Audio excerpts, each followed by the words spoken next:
Major General Sherman planned to duplicate the tactics employed during his march through Georgia from Atlanta to Savannah.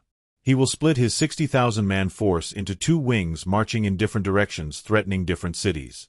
The two wings will converge in Lexington County on February 15, 1865, catching the capital city of Columbia barely prepared for what is now threatening them. Part of the problem was partly due to Sherman's army giving the impression they weren't marching to Columbia. But it was also due to Columbia's location and its value to the war effort. Columbia was looked at as a city of refuge. It would be safe for people and property. Refugees from Savannah and Charleston had made their way here. Stores along the coast have shipped inventory here, especially expensive furniture and liquor. It is the largest city in the South that hasn't felt hard war. It has become the breadbasket for Lee's army in Virginia.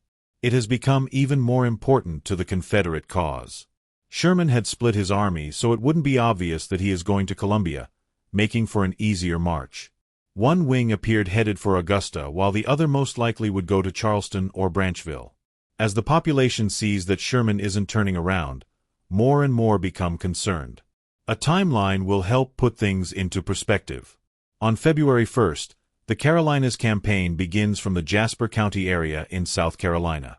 On February 4th, the right wing, commanded by O. Howard, captures Midway, South Carolina and begins destroying the railroad. Citizens and Beauregard still believe Sherman will turn around and attack Charleston. By February 11th, both wings spent the last few days destroying more than 36 miles of railroad between Augusta and Charleston. Most everyone is still believing Sherman will now march on Charleston. The military in Columbia, however, is ordered to prepare for evacuation. The next day, February 12th, the right wing captures Orangeburg and now marches northward, destroying 22 miles of railroad on the way to Fort Mott. Beauregard is still thinking Charleston, but maybe Sherman will go to both Charleston and Columbia. In Columbia, the POW prison holding Union officers is evacuated to North Carolina. The day after that, February 13th, Beauregard still isn't sure. The citizens in Columbia are really confused. Some rumors say Sherman has been stopped or Sherman will bypass the city altogether. Many citizens are evacuating Columbia, taking with them what they can carry.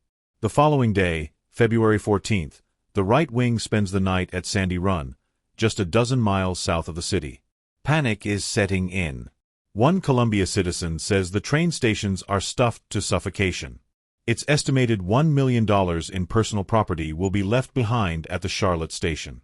One day later, February 15th, the right wing is battling Confederates just across the Congaree River at Congaree Creek. With the booming sounds of artillery across the river, the Confederate military in Columbia is ordered to evacuate. They take command of all trains, making them unavailable to the public, unless they were to hold on outside the cars. Their plan is to move their assets, some estimated to be 90 carloads, to the Charlotte station that day and ship it out the next. In the city, mobs are forming and breaking into stores and looting them. Not just civilians, but some of Wheeler's men as well. Governor McGrath declares martial law. The panic is real. The next day, February 16th, after Confederate forces burned the bridge across the Congaree River, the right wing marches up to the Saluda factory and crosses the Saluda River, one of two rivers that must now be crossed to get to Columbia. 12 pieces of artillery were set up just across the river from Columbia, and after silencing a Confederate battery, they began firing into the city at anything that moved. Trains, wagons, people. This firing would prevent all but 2 train cars from leaving Columbia. The Confederate quartermaster responsible for loading the trains said he couldn't because it was too hot. All-day Union guns fired into the city until sunset, but not until firing 215 rounds, including hitting the State House, now under construction, 6 times, the damage having never been repaired, and now marked by bronze stars. Government buildings were now open to the public, which resulted in more break-ins and looting of other stores. Some of the cotton that had been placed in the streets for destruction is being set on fire. One observer describes the evening as a night of wildest terror. Finally, on February 17th, Colonel Stone of the 3rd Brigade 1st Division 15th Army Corps crosses the Broad River very early, and attacked the defending Confederate forces, capturing 30 and driving the rest off. After being reinforced at the bridgehead he was guarding, Stone began his march to Columbia around 9:30 a.m. Meanwhile, civilians with torches in hand tried looting a warehouse in Columbia, only to find out it held gunpowder. The ensuing explosion may have killed as many as 50 people. And as General Butler's cavalry evacuated the city, being the last to do so, he set fire to the Charlotte station. With Union troops now across the Broad River and only a few miles away, Lieutenant General Wade Hampton III tells Mayor Thomas Goodwin to go and surrender the city. At 10 a.m., Goodwin, accompanied by 3 aldermen, offers the surrender of the city to Stone.